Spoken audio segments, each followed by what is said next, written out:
Praise the Lord. இன்னைக்கு ஏசப்பா உங்களை பார்த்து சொல்ற வார்த்தை என்ன அப்படின்னா, என் மேன்மையை பெருக பண்ணி என்னை மறுபடியும் தேற்றுவீர். ஆமீன்.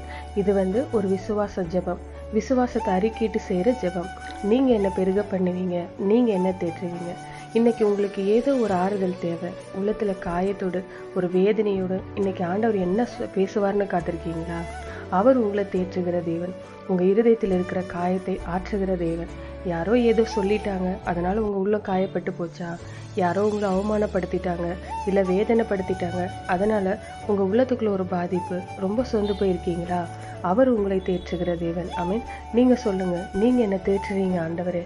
யார் என்னை வேதனைப்படுத்தி காயப்படுத்தினாலும் நீங்கள் என்னை தேற்றுகிற தேவன் சொல்லி பாருங்களேன். ஒரு ஆறுதல் உங்கள் உள்ளத்தில் வந்துடும். இந்த காயங்கள் எல்லாமே மாறிடும். அது மட்டும் இல்லை, உங்கள் மேன்மையை பெருக பண்ணுகிற தேவனும் அவர் தான். நான் என்ன தான் செய்தாலும் ஒரு ஆசீர்வாதமும் இல்லை, அப்படியே தான் இருக்கிறேன். இது மாதிரி கஷ்டப்படுறீங்களா? தேவன் உங்களை பெருக பண்ணுவார். உங்கள் வாழ்க்கையில் ஏதோ ஒரு காரியத்தில் ஒரு பெருக்க தேவையாக இருக்குல்ல, ஆண்டவர்கிட்ட கேளுங்க. ஆண்டவரே, நீங்கள் என்னை பெருக பண்ணுகிற தேவன், இன்னைக்கு வாக்கு கொடுத்துருக்கீங்களப்பா, அதன்படியே என்னை பெருக பண்ணுங்கன்னு கேளுங்க. ஜெபிக்கலாமா?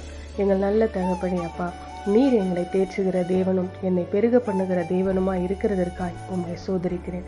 தேவரீர் என்னை தேற்றுகிறீர், என்னை பெருக பண்ணுகிறீர். நான் அதை விசுவாசிக்கிறேன். இயேசு கிறிஸ்துவின் நாமத்தில் பிதாவே. ஆமென். God bless you.